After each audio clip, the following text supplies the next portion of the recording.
Hey guys, before we actually get into today's episode, I just want to make sure if you took the opportunity to join the Optimal Tribe, head over to amirrosic.com and all you got to do is enter your name and email address and you'll be getting my weekly interviews with the world's top experts. Now on with the show. Hey guys, welcome to another episode of the Optimal Health Show. We got a fantastic show for you today. We have the one and the only Robb Wolf. How are you doing, brother? Good, man. Hopefully it's not a train wreck. I'll try not to shit the bed for your show, I promise. Listen, anything goes on this show. You know, I control it, so whatever pops out of it, pops out of it. So why don't you tell our audience, what have you been up to? What's new? Oh, man. You know, I've really been shifting gears a ton into this local risk assessment program, trying to develop an evolutionary medicine certification that's going to span everything from coaches and trainers all the way up to physicians and researchers. Have some really cool people working on that project with me. Matt Lalonde, Dr. Kirk Parsley, some other folks. Greg Everett, of course, will be involved in that. And so that's I have a pretty hopping schedule already, but I've been spending a ton of time in the clinic and working on that. So I've been putting a lot of time into that. So it's been cool though. Yeah. That's amazing. That sounds like a fantastic project. How long have you been doing that for? You know, we've the risk assessment program's been rolling for about two and a half years. It's been rolling a lot longer than that, but my involvement started about a year and a half ago. And then we just had a huge response to this thing. And the challenge that we faced is that we could run this risk assessment program on thousands, millions of people, identify people who are at high risk for cardiovascular disease, neurodegenerative disease, give them a treatment plan, send them back to their doctors and dietitians, and those people will fail in what they need to do. They will recommend a high carb, low fat, quasi-vegetarian type diet, which isn't going to do these folks any type of benefits. And so what we figured out is that we need to build a network of practitioners that are trained in this evolutionary medicine methodology so that, folks like us, other people who are doing these risk assessment programs, they can actually do something for them. And I mean, like your own podcast,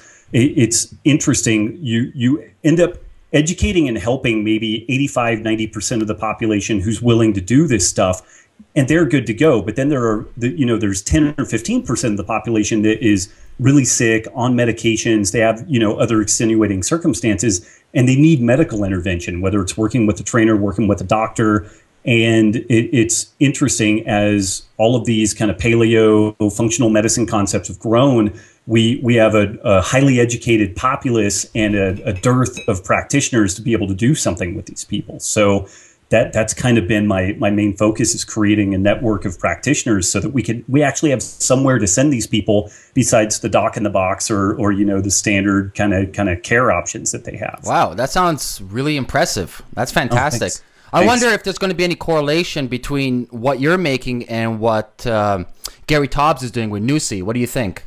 Well, that's very much the research side of this thing, which I think is really important. But what we're trying to do is just take what we know in the clinical medicine side, again, ranging from exercise and lifestyle modification all the way up to dealing with pharmaceuticals. We're trying to get a network of people that are practicing evolutionary medicine today. And I think that there are a lot of questions, like you and I were talking before we started, about like high carb versus low carb and stuff like that. Like we still have a lot of questions out there. But I still think it largely boils down to a clinical setting where a lot of those questions are going to be answered. And we're not going to see them necessarily from giant meta studies, because when we do these giant studies, we're seeing kind of a statistical average of the population, which may not reflect what the individual's needs are. And so I think that's where, what Gary and Peter Attia are doing is absolutely amazing. It's critical. It's great stuff. And I still think that we have a ton of information on just the clinical medicine side that can help people if we can orient doctors in this kind of evolutionary medicine, functional medicine direction. Well, that's what I base my practice on. I think it comes down to a point that it's an individualized approach, like you were saying. It's no more saying, is a carb good or a carb bad, right? It's like, okay, that particular moment you are in your life, how is your biochemistry running? What kind of stresses are going on your body? Do you have heavy metals? There's so many co-variables, and people just can't black and white say, oh, I can't have any carbs because that book told me so. No, I don't think so. Really dig in and start doing the research and really identify with yourself at first if this is beneficial for you or not beneficial for you, right? Right. Yeah. I wish it were as simple as a one size fits all approach, because then I could retire from this thing and go farm coconuts in Nicaragua or something and be done. But it's fortunately or unfortunately, it's way more complex than that. And so that's where we, it's interesting trying to walk that middle ground too. You end up getting slings and arrows from both sides. Like if you recommend that low carb could be very therapeutically beneficial for a variety of conditions from like epilepsy to neurodegenerative diseases, then the kind of super high carb camp, they are angry with you and kind of assailing you. And then if you say that, a CrossFit Games competitor probably isn't going to do well on a ketogenic diet, then the low carb jihadists are going to come after you and you're going to have all kinds of problems with that. And so trying to actually navigate this middle road and actually find what's appropriate for the individual is really, there's not too many safe havens. Like people are not very happy with you because it requires you and them to think. We don't have just a patent, 10 commandments written in stone tablets that you just do that and it fixes everybody's issues. And I wish that it was that way, but it's just not. Yeah, and that's right. Everyone has a unique position in life. One person may be an athlete. One person may be sitting at a desk job all day. And it depends on how epigenetically are they wired, what gene expressions are going on, what other biochemistry cofactors might be. So, lately, have you actually uncovered certain research that you step back, you're like, wow, I never knew that before. It's really interesting. Some research that's recent. No, it doesn't have to be recent, but more or less can educate people in the matter that, personally myself, I went down the same road. For a while, I thought the carbs were more or less evil, but through my evolution, my studying, understanding the methylation pathways, epigenetic expressions, how a person's mitochondria functions, then I finally realized, wait a second. Hold your horses. I think carbs do play a hugely important role in maintaining an optimal level of health. Right. I guess like I had seen something that has been really a great crystallization for my thinking. I had seen papers presenting this idea that insulin resistance was an adaptive kind of evolutionarily conserved adaptive event that we see both in infectious disease states and in an overfeeding state. And actually a variety of situations, sleep deprivation, there's a variety of things that would create insulin resistance. But, specifically trying to figure out what is the cause of, say, like type 2 diabetes, insulin resistance. We have this kind of Gary Tobbsian kind of view that it is 100% carbs. It's totally carb driven. And then other people that have maybe out of the Stefan Guyenet camp, Chris Masterjohn, which Chris Masterjohn's actually the guy I'm thinking about right now, who've really held the line that it's more of a over calorie consumption state that leads into mitochondrial dysregulation and oxidative stress. And so we become insulin resistant in an attempt to just shuttle carbohydrates and nutrients in general into adipose tissue instead of funneling it through the mitochondria. Because when we start pumping large amounts of nutrients through the mitochondria, we get reactive oxygen species, we deplete our endogenous antioxidants, and all kinds of hell can break loose. And so Chris Masterjohn had a great kind of two-part talk at the Ancestral Health Symposium last year, which talked about both the amylase gene frequency in humans relative to chimpanzees, and also this kind of mitochondrial biogenesis story. And so his argument was that humans have much greater duplicity of the amylase gene, which amylase is the enzyme that we use to break down starch. And that, when you look at chimpanzees, they have almost no activity of this gene. Even hunter-gatherers have like 4 times more amylase gene activity than chimpanzees. And then depending on your ancestry, you may have like 8 or 10 times more amylase activity, beyond that. And then it's interesting, not only are these people better able to break down and bring starch into their body, but they actually have a blunted insulin response to it. Like the insulin response is more mitigated and more appropriate. And so it was very interesting. Like there's some very complex evolutionary biology going on there that has happened rather quickly from what we can tell. And also there's an interesting synergy between a nutritional substrate, starch, having an increase in gene frequency to allow us to bring it into our system, but also a mitigation in the inflammatory response and the insulin response. And so that was just kind of interesting. It's like, okay, well, if humans aren't really wired up to eat some starch, then why the heck would we have this really ubiquitous, evolutionarily conserved, kind of story with amylase? And that amylase gene also seems to come in lockstep with humans developing cooking, which started about 1.5 to 2 million years ago. And so there's some interesting kind of evolutionary trends there. And then this other side was Chris looking at the mitochondrial biogenesis story, and the insulin resistance is an outgrowth of an overconsumption of calories, and insulin resistance is an adaptive attempt to mitigate stress, chronic stress of overconsumption of food. And I think when we look at things from that perspective, everything kind of falls out. Like we start making a lot more sense of this story. And even to the degree that if we have an individual that's not necessarily over-consuming food, but say like they're on shift work, and that shift work causes that individual to become insulin resistant, then we see a lot of the same kind of adaptive responses of elevated cortisol and attempt on the part of the body to store nutrients as fat instead of burning it, through the mitochondria and maintaining a higher metabolic rate. But it starts making a lot more sense, versus just simply high carb versus low carb.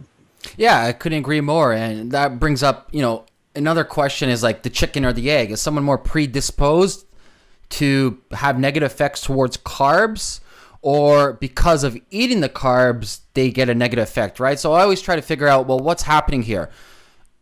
Are you eating the carbs, then having something bad happen to you, or is the other way around? And that's really hard to answer. I don't think so. There is an answer for that. You can't really figure out what's going on. But what I find really difficult in today's times is people labeling carbs as carbs, when in reality, listen, carbs aren't freaking carbs. There's so many different, degrees of carbs. Sweet potatoes compared to white potatoes are different. Compared to yucca root is different. Compared to a plantain that's a starch is different, right? The mineral contents, the potassium, sodium content is completely different. And on a quantum level, it does completely different biochemical mechanisms in your body. So that's why I find really frustrating in today's times in the nutritional world is they keep on labeling carbs in the same planitude of everything else, like it's equal. Right. Everything's 100% equal. That doesn't make absolute no sense to me. Right. And I've I don't know if I've mentioned it in some blog posts or some stuff that I'm writing, but the kind of from the Ansel Keys kind of story forward, where we've just been in this protein carb fat, what ratios of these things. And so we do this research where it's like a 55% carb diet versus a 52% carb diet, and tweaking and fiddling ratios. And it was actually Stefan Lindeberg's research looking at the catavans that really kind of, it's like, okay, this is really interesting. And, with the catavans, they have a very high carb intake. It's around 60% carbs, but it's mainly from yucca, taro, fruits. Interestingly, the main fat that they consume is from coconut, so it's a high saturated fat intake. And then they have a not super high protein intake, 15 to 20% of calories. But the Katavan diet is cool in that these people show no signs of westernized metabolic diseases, but yet it doesn't matter what camp you're in, nobody should like this diet. Yeah. If you're American Heart Association, you should hate it because it's got a bunch of saturated fat. Yeah.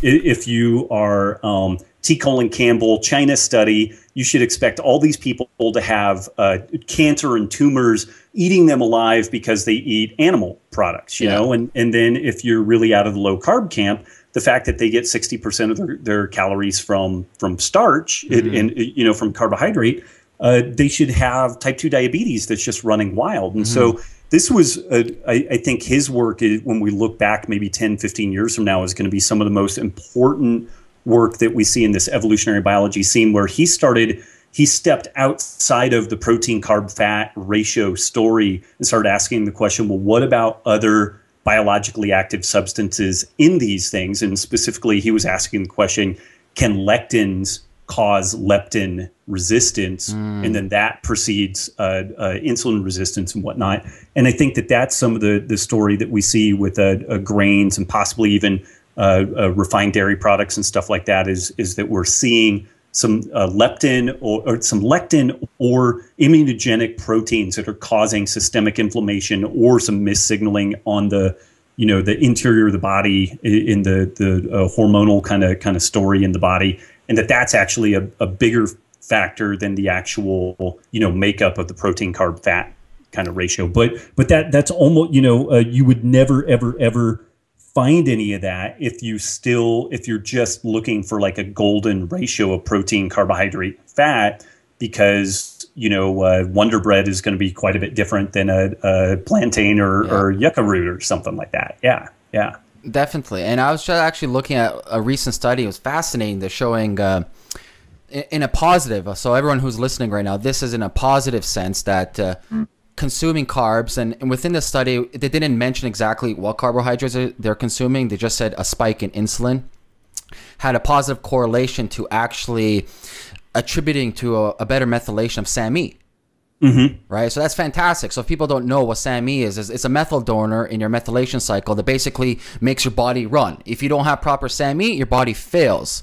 So what this study was showing is when consuming carbs, unfortunately, I didn't say what types of carbs, it actually is a beneficial factor towards your methylation. Have you seen something like this?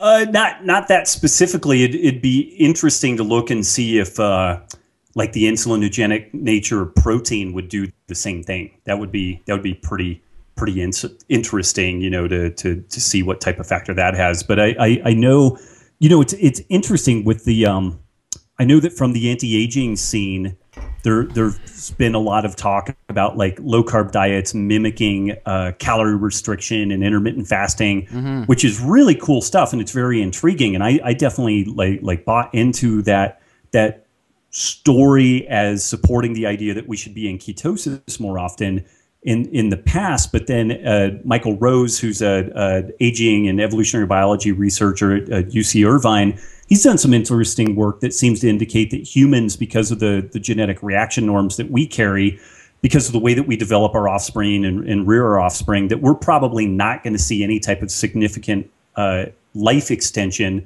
from even severe calorie restriction. And so when you look at that, it kind of begs the question, well, if that's the case, then what are the upsides of potentially being in ketosis, continually, and some of the negative effects of insulin? And it's also really important, and Matt Lalonde always hammers this point, it's really, really important to distinguish between transient elevated insulin versus hyperinsulinemia, and the hyperinsulinemia being a consequence of, we'll make the assumption that it's just overconsumption of calories in general, but maybe it's carbs, maybe it's calories, whatever that story is, but that those two stories are very, very different. That punctuated elevations in insulin is a very different story than chronically elevated insulin levels, and what those chronically elevated insulin levels could mean for accelerated aging. That those are just very, very different stories. And I had not put in the skull sweat originally to really think through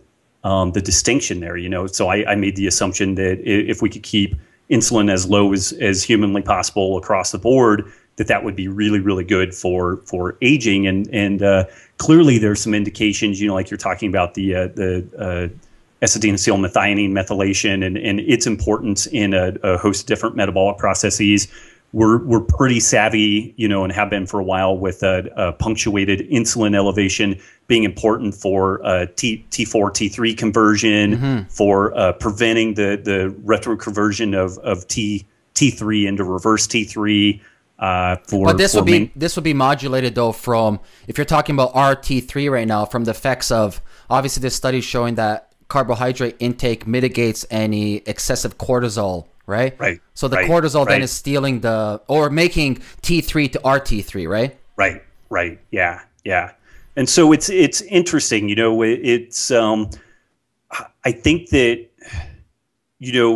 I do think that there's kind of an optimum range for a carbohydrate intake for folks. And you alluded at the beginning of the show that that's going to vary based on their, that individual situation. So if we take me in book writing mode where I'm sitting on my fanny for, 8 or 10 hours a day and getting no exercise, that's a very different me than when I'm lifting weights 3 days a week and going to Brazilian Jiu-Jitsu 5 days a week. Yeah. Like, my carbohydrate tolerance, my carbohydrate need is completely different under those two scenarios.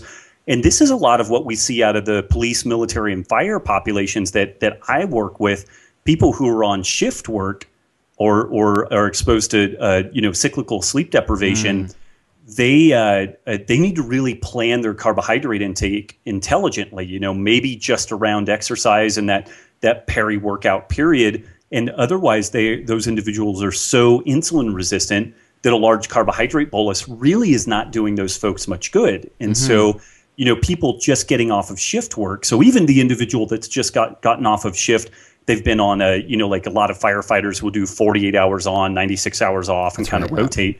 So after they've gotten off their two days of running a ton of calls, high cortisol levels, no sleep, they are very, very insulin resistant. Is it a smart idea for that individual to then, take a huge carb meal? I would argue no. Yeah. But, they should eat, they should exercise, and then maybe in that post-workout period, they have some carbohydrates, which is then going to help them produce normal levels of serotonin and melatonin and help them to sleep and suppress cortisol and all that sort of stuff. Yeah. Yeah, definitely agree. But see, that brings me another point that's kind of irritating myself personally. And sometimes I like to be a purist, but sometimes, hell, I'm human and I like to, have some chocolate covered almonds, right? Right. That's right. But, as a species, we lived in a cyclic cycle, meaning I ate what the seasons provided me, right? So in the fall, when it was harvest, we had abundance of carbs. The potatoes were out, the fruits were there. And obviously we wanted to get a little bit fat because a famine is happening in the wintertime. Winter happens, there's no carbs. Small carbs start appearing again in the spring times with some berries, right? So I'm wondering if there's any like bacterial connections, or is there some kind of like epigenetic expression throughout the seasons that we should be paying somewhat attention to? When Robert Lee he has a great book, Men, Women, and Kung San, Men, Women, and Work in a Foraging Society. And if I recall the ratios, like and it's interesting in the San's summertime, it's actually less carbohydrate, and then in the wintertime it's more carbohydrate. But you ended up seeing a low of about 10% animal products at one part of the year when there's like berries and melons and roots and tubers really, really easily accessible. And then in a super dry, low vegetative part of the year, you saw about 90% of the calories coming from animal products. And I think that cyclic variation, you're diversifying the toxin load, like in the type of plants that you're consuming. It's really hard to over consume one macronutrient in that kind of cyclical story. And I think that this is some of what made us really successful as hunter-gatherers and kind of opportunistic omnivores, is that we were able to move throughout a variety of biomes and use whatever was available. And if things were bad in one area, then we could hopefully move to another one. And I think that, there's one paper, it's called Secrets of the Lac Operon, and it's my favorite paper for a number of years. And it really talks about the benefit of kind of cyclical ketogenic exposure, that the hormetic stress of being in ketosis intermittently is very beneficial, but also that having like a punctuated carbohydrate exposure actually mitigates the advanced glycation end products that accumulate over time. And so one large carb exposure or a medium carb exposure would upregulate the repair enzymes that tend to undo the advanced glycation end products. And without that punctuated exposure, we actually get a downregulation of those enzymes. And even if we're in a ketogenic state, our liver is still producing glucose at kind of a constant level via gluconeogenesis. And without that kind of punctuated carbohydrate exposure, we actually get more advanced glycation end products than we would see if we had, say, like a once a week or an every 3 or 4 days kind of large carb exposure. So it's interesting, that whether we're talking exercise or learning or whatever, kind of punctuated intense chunks seem to work better than like a really a low level state, other than, getting out and walking. Clearly there's some arguments for lots and lots of low level physical activity, but those punctuated highs and lows seem to be really beneficial for us. Yeah, definitely. And this goes back to what you always mentioned before, talking about like a cyclic type of low carb. So maybe like every 2 to 3 days, you're talking about that spike. Boom. Then next 2 to 3 days, another spike. That's fascinating. So you're saying because of this, this spike is actually able to mitigate, for example, their debate in the first place is carbs may cause ages. Right. But because of your spiking your body, maybe making a hormetic effect on the person, this actually mitigates and stops the effects of ages. That's fascinating. That's really cool. Yeah. And the book, or the paper, is free online. It's called Secrets of the Lac Operon. Oh, definitely. And we'll put in we'll put in the show notes. That's fantastic. So when a person basically, say an individual comes to you, or they're reading, the paleo diet, and they come to a point that they may suspect that their body maybe needs carbs, because obviously when people first jump on any diet, or they jump on, a tribe, they go head first and like, okay, they're really like religious about it, super Nazi about it, none of this. And, maybe they start slowing down metabolically, everything starts slowing down, maybe start getting brain fog. Would you recommend to slowly introduce certain carbs, or just, take it home? Like, what would you suggest? I would always like to talk to the person and just kind of figure out who are they, what are they up to, what are their goals? Are we talking about still a rather sedentary desk jockey? Are we talking about an athlete, or are we talking about somebody that has shift work? So I would really like to know what the individual's background is, and if we had still a relatively sedentary person, I would still try to do carbs maybe in the post-workout period, or maybe just adding a little bit more fruit or higher carbohydrate density vegetables like carrots, throughout the day. So, we start with that. And this is one of the challenges that we see in the whole paleo kind of low carb scene, is that most of the information that is generated is geared towards the kind of diabetic or peri-diabetic obese individual that is not carb tolerant. Yeah. So then so many people, all that they see is that story, that message, but they may be relatively lean, but they're just looking to eat a different way for other health concerns, like a GI health or something. And so all that they see is a low carb kind of variation on this. And that's not necessarily appropriate for everybody, particularly if we have a really high level athlete. I had a girl whom I've kind of peripherally coached for years, who's a high level CrossFitter. And she shot me an email and she said, "Hey, I've been trying to eat ketogenic for like 3 months. And I've been tanking all of my workouts. I lost my period. What do you think's going on?" And I'm like, "Well, you made a mistake of not talking to me before you did this thing." And so we immediately, for her, she's a high level athlete, we immediately for her at breakfast, lunch, dinner, and particularly in the post-workout period, really ramped her carbs up. And she felt better immediately. And, within 2 weeks was back up to setting PRs on her workouts, and she regained her cycle at the normal time the next month and everything. So for that individual, we would aggressively reintroduce carbs. And she was kind of shocked, actually. She's maybe 125 pounds, and I had her running on hard training days, maybe as much as 400 grams of carbs, and then on off days, maybe about like 200, 225. But she felt amazing, and she got like vascular and lean, and looked good, and she's crushing stuff now. So yeah. That's amazing. I bet that has to also be probably correlated through her circadian cortisol rhythm and maybe pregnenolone steal. So probably she was having preg steal. Without a doubt. And we see this a ton in CrossFit competitive females, where they'll be pretty lean throughout most of their body, but then they have this, from like the Polican Biosig type stuff. Their thighs are not very lean at all, and they look like they're estrogen dominant, but they're really not estrogen dominant. They're just experiencing a pregnenolone steal that's making their testosterone look low and the progesterone look low, and then they look estrogen dominant, even though their estrogen levels are typically kind of on the low side overall too.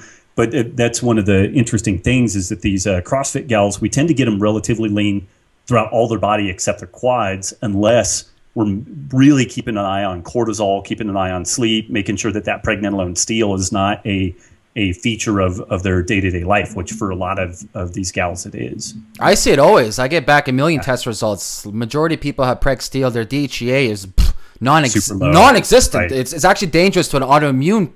It's almost as I'm looking at an autoimmune person, but they're not autoimmune. Right. It's really scary. And I show them, I'm like, well, these are your test results. Don't be surprised by them. You know, Right. You're putting your body through such a metabolic demand, and I'll be the first one to state that there is some genetic freaks out there that they just thrive on it. Yeah. Like it's crazy. Like it's crazy. I for myself, for an X period of time, I was one of them. I thrived on it, but came to a point that like that woman you're talking about, I started decreasing my performance in kettlebell sport, and I've come to a point that I do the same thing. I do cyclic carb loading, so I'll be very ketogenic for like 3 days, and then for like a PR day, I bang it out. Boom, boom, boom, boom. Post carb workout, boom, boom, and I'm good to go. And that's a huge performance boost for myself. But people need to understand that, you know, there is some. Don't look at somebody and be like, oh, he can do it or she can do it, that means I can do it. No. Right. No, absolutely not. You know, especially for athletes out there or people doing CrossFit or anybody metabolically pushing themselves. First, see, are you improving at the gym? You go to the gym every day, you better be improving at least 1% every single time. 1% or 0.5%, but you're getting better every single time. If you constantly go to the gym and you're feeling fatigued, you come back home, you're feeling fatigued, then you should really stop and question yourself, be like, wait a second, am I actually fueling my body the fuel it needs, or am I depriving myself of something that I actually need, right? Right. Yeah. And I think that, you know, it's interesting. A friend of mine, Kirk Parsley, he made the observation that when people first start doing some CrossFit or some type of really high intensity training, but CrossFit just lends itself so well to this because of the kind of sportive, competitive element. People really dig deep when they do this stuff. But even in the early stages, even though people could be experiencing the early stages of adrenal fatigue, they feel really good because that initial alarm stage, you're just on.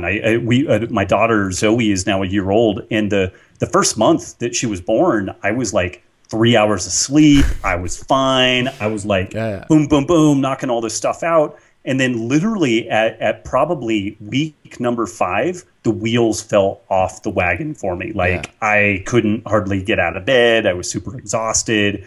And that's where I told my wife, I'm like, dude, we need to get some help with the kid. You know, I need to get a little rest, and Nick needed to get a little rest. But you know, it's interesting. People will come in and they'll just be beating the dog piss out of themselves, feeling really good, but then the wheels start falling off the wagon. They're constantly cold. They're really stiff. They're lethargic. They have no sex drive. They, you know, lots and lots of stuff starts kind of going by the wayside. And they oftentimes think that what they need to do is work out harder because the one thing that will make them feel better for a brief period of time is the training session, because it'll give them the little dose of cortisol, and they get in that tired and wired stage where the low in the AM and high in the PM, and their sleep gets messed up, and then they just end up low across the board, and they're really a mess. And it's like the common cold out there right now. Like there are a lot of people in that scenario, and proper programming, proper ramp up, and then really making sure that you get enough carbs is critical to that whole story. Yeah, and even then, I don't know that it's entirely all that healthy for a lot of people. No, it's not. And people need to really understand what I'm about to say. There's a time and place for everything. If you are gluten sensitive, if you are metabolically deranged, if you need to lose weight, maybe you have, we're mentioning earlier, you know, Alzheimer's, Parkinson's, neurological issues, ketogenic diets are really beneficial. Right. Look at how many studies are proving that ketogenic diets are beneficial for cancer. Cancer feeds on sugar. It has, don't quote me on this. I'm pretty sure it has 16 receptor sites for glucose in a cancer cell compared to a healthy cell that has 4, right? There you go. 16 versus 4, right? Reducing the sugar in your body, even though it's, you know, healthy sugar, it's been shown in study after study to be beneficial. Now, what we're talking about is this is used as a tool. So think of nutrition as a tool. So once you implement this ketogenic diet and you start becoming healthier, your leptin levels start normaling out, your ghrelin starts normaling out, your cortisol rhythm starts getting better, then you can start hacking it and playing around to see maybe you can introduce some seasonal fruits, maybe timing of carbs. So, you know, don't be eating super crazy carbs at nighttime, but some people would beg to differ for that. Right. Yeah, that's right. You got to find out what works for you. And even in my practice, I've been finding out with people who are very comped homozygous, so catecholamine or methyltransferase, that carbs in the morning, specifically in the morning, like high doses of carbs in the morning, makes their de-stress for the rest of the day. Because their comped enzymes, it's smooth sailing. Right. So it's really fascinating stuff right now. And it's unfortunate that people can't just be like, okay, you know, I'm just going to follow this book. It comes to a point that it really has to be an individualized approach. And trial and error, working with practitioners such as myself or functional medicine practitioners. And, you know, Robb is creating this amazing organization. So in the future, we can have access to all these practitioners who are knowledgeable in this. And really, even though there's experts in so many fields everywhere, don't take everyone's advice like it's the Bible or something, right? Use your own thinking, use creative thinking, right? And always ask questions like, are you feeling good after doing this for 3 months? If the answer is no, then wake up. Try, then do something else. Yeah. You know, I don't know. You know, it comes to a point that we got to use our noggins a little bit more. Right. And, you know, it's Paleo land definitely has some fringe element to it, and it's tough because a lot of people come to paleo because they're very sick. It helps them enormously, and they were probably introduced into that lower carb side of things for autoimmune considerations, or, you know, gut inflammation, dysbiosis, variety of factors, and it may literally save the person's life, for, you know, damn well, you know, make it feel like that. But then things may change for that person, and they're unwilling to modify things, even though they're not feeling quite as good. Or somebody else, you know, their sibling, their spouse, you know, or just the person they're talking to on the internet may not get the same experience, and that's okay. You know, I mean, my greasy used car salesman pitch in this whole thing is try it on for 30 days. You know, it's like it's a pair of pants. You know, try it on, see how you look, feel, and perform. See how your biomarkers change over that period, and if it's not good, then do something else. But, you know, figure out, okay, well, I've been on the really low carb side of this thing, I've been more active, maybe I need to stick in a lot of more carbs, and so we've got a carb backloading kind of scenario where Kiefer's recommending that you throw some carbs in the evening, and now you're talking about a homozygous gene variant that seems to be recommending some carbs in the morning. So this whole thing starts into, you know, kind of a binary yes, no kind of tree. High carb or low. Let's just assume that we'll say paleo is kind of the template. We'll make an assumption there, but, you know, paleo carbs. So then high carb or low carb, yes or no? You go 30 days. Are you looking, feeling, performing well? Are your biomarkers good? Yes or no? Yes, keep doing it, you know, and maybe tweak a few things a little bit. But if no, then it's like, okay, so let's try higher carbs. Do you try, when do you do it? I see like 3 variables: morning, noon, and night. AM predominantly, PM predominantly, or maybe a fourth one is mainly post-workout, whenever that workout time is. And so those are a few variables. Those are a few details to track down, but it shouldn't cause you to bleed from your rectum trying that. No. You know, I mean, it's not. It's I just had a light bulb go off. We're gonna make a paleo chart just like this. Well, I've got some. I have some troubleshooting charts that delineate all this stuff. And fantastic. We'll put it in the show notes so people can look at it. Cool. Yeah. But you know, I think about it like playing darts, where you're throwing darts at a dartboard, and you know, we get closer and closer to the bullseye. And I think the basic paleo template, and let's just say moderate carb or moderate to low carb, that gets 90% of people pretty darn close to the center. Some people may need to go much lower carb. They may need to be ketogenic for a variety of reasons. Dr. Terry Walls is a great example. The only way that she's able to keep her MS in remission is in ketosis, period. For other people, They need to really drop their fat, and it's going to look almost like a paleo flavor of a high protein, high carb bodybuilder type diet for them to do what they need to do. Other people are going to need to be lower protein, higher carb, fats predominantly from butter and coconut, because they may have some mitochondrial dysfunction that doesn't really deal with longer chain fats, and so they need to stick on the shorter chain. But this is the beauty about it. We're at the point that we're running organic acid tests, we're running 23 methylation testing, we're running stool analysis tests, and just brand new, we're pulling data, ubiome, actually genetic mapping of your bacteria. The sky's the limit when it's coming out. The actual ways that we can optimize and transform our biochemistry. So you're mentioning butyrate, you're mentioning how your mitochondria works. Why not just test? Right. Well, and you can certainly, absolutely, and that's the benefit of actually having a functional medicine doc or practitioner to go to, is that you can get some tests. But let's say you live in the sticks, or even without the test, with a few logic tree kind of experiments, you can get a long ways down the road. And if you hit a brick wall, then by all means, that's the time to pull in a coach. That's the time to bring in a practitioner to be the overview on your process. I do some old dude Brazilian jiu-jitsu stuff, trying to compete in that. And as I start to ramp up my season, I'm going to completely hand over my strength and conditioning to probably Greg Everett, completely hand over my food to Scotty Hagnes, because I need to focus on training and not being neurotic about my strength and conditioning or my food. And then I'm just going to have faith in those guys that they're going to direct me in the direction that I need to go. And so I think that, there's two elements there. Be really proactive for yourself, because there's a lot of good information out there. And if you're a little bit analytical, then you can track things down. Or you track down a functional medicine practitioner and let that person do a bunch of the skull sweat and just give you a plan, and maybe it gets you 10% further down the road. But then we redo some tests and we tinker some more stuff, and then we're able to get you closer and closer to optimum. Definitely. And then you need that practitioner over the course of time to be able to help keep you optimum as your physiology. You hit something on.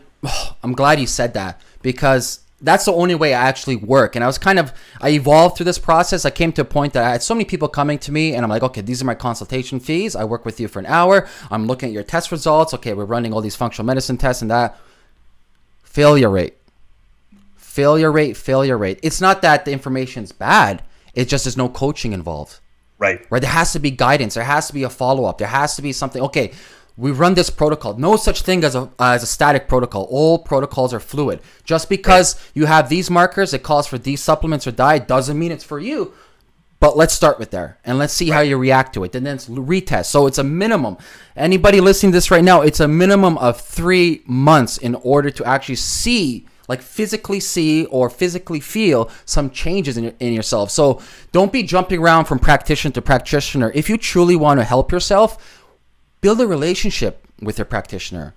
Minimum 3 months. Get to know them. Be like the best friend, back and forth. This way, I'm telling you, the success rate of your health, it's exponentially grow up. Right. I totally agree. And I won't expand on the jumping around stuff, whether it's working out or nutrition or whatever. Like getting in and trying something on for. I usually throw out the 30-day deal, just because it's short enough that it doesn't freak people out on the commitment side, but it's long enough that they can usually start seeing some change. But the reality is more, 60 to 90 days is the reality. But the beauty about the 30-day pitch, it's a catalyst. Right. So it's the first domino. It's just enough to get them. Yeah, it's enough to get them in and not scare them away, because if you ping somebody with the 90-day deal, they're like, that's too long. I can't do that. But the reality is, people will they'll get some momentum going, and after 30 days, and they're like, okay, that's cool. I'll ride this thing out. And that's right. But I also tell people working with a practitioner, keep a journal. Myself, I do functional medicine practitioning. I do functional diagnostic nutrition. My background's registered holistic nutrition. Even among all these tools I have in helping people out, I still myself take a journal, and I tell all my clients, and this is my personal journal. I call it the 5-minute journal. I absolutely love it. I think everybody should get one. And all it takes is literally 5 minutes a day. You write in how you feel. Say you had breakfast. Say you had a workout. Say you had food after workout. Well, how do you feel? forget the test right now. Tell me, how do you feel? And it's really funny when you actually look back like a month or 2 months later, like, oh shit, I see a correlation. Every time I eat spinach, I feel like shit. Right. Right. I don't need no tests for that anymore. Spinach, see you later, right? Right. Right. Yeah. Yeah. But without that self-analysis and the that quantified self piece, then you don't know. It's just drifting and you're going off of memory, and it's not really giving you any good feedback. Yeah. That's right. Yeah. Awesome. So Rob, if you had to give our audience one optimal health tip, what would it be? Oh man, it's funny. I'm the food guy, but I whether I'm working with the military or the police or just average folks, it's sleep. Like people don't sleep enough. And honestly, if we could just turn the electricity off for everything except hospitals and like EMS or something, at like, as soon as the sun goes down, like the power just shut off, and people had some candles and they fiddle farted around for maybe an hour, and then they went to bed, and then they would wake up without an alarm. Most of what you and I are talking about wouldn't even be necessary. Like, I think that people would be way more carb tolerant, way more gluten tolerant, way more exercise tolerant if they slept more. And it is damnably hard to get people to do that. And so, thinking about sleep hygiene, trying to go to bed earlier, trying to minimize, like EM involvement, watching TV and all that stuff. If you have to work on a computer, get some like I have some shooting glasses here, but I can pop in rose-colored nice. Lenses. And so when we screen out the blue and green wavelengths of light, then we aren't preventing blue and green wavelengths of light that interact with the eyes and the brain, block the production of melatonin. And so if we can halt that process, then people will tend to sleep better. But there's, I just sleep more, sleep often. I couldn't agree more. I'm like the sleep Nazi. Actually, if anyone goes to my website, I'm offering a free 7-week video course on sleep. Oh, nice. Right. Nice. And I'm actually coming out with a product soon. Everything. I'm going to be talking about diet, nutrition, environment, supplements, epigenetics. It's going to be all wrapped up. It's the real deal sleep solution product. And listen, Rob's tip right there, what he just said about sleeping, controls everything. Epigenetic expression, how you handle the carbs. We're talking about carbs. This goes on a different quantum realm of its own. If your sleep is skewed, forget if the carb's healthy or not. Your body's not functioning properly. You got to get that sleep going on. Forget the lights. Forget your Facebook, Twitter. You've got to watch your movie. None of that. Go to bed, respect your body, and give your body the care it deserves. Rob, I want to thank you so much for coming on the show. I hope everybody enjoyed the show today. And remember, you guys are the master of your own health. And always, guys, think for yourself and never ever accept the answer unless you dig truly for the truth, and always keep searching for that truth in mind, and never, I just want to tell people, don't ever just accept reality. Always ask questions. Totally. Could not agree more. Thank you, Rob. Have a great day. Honored, man. Thanks. Take care.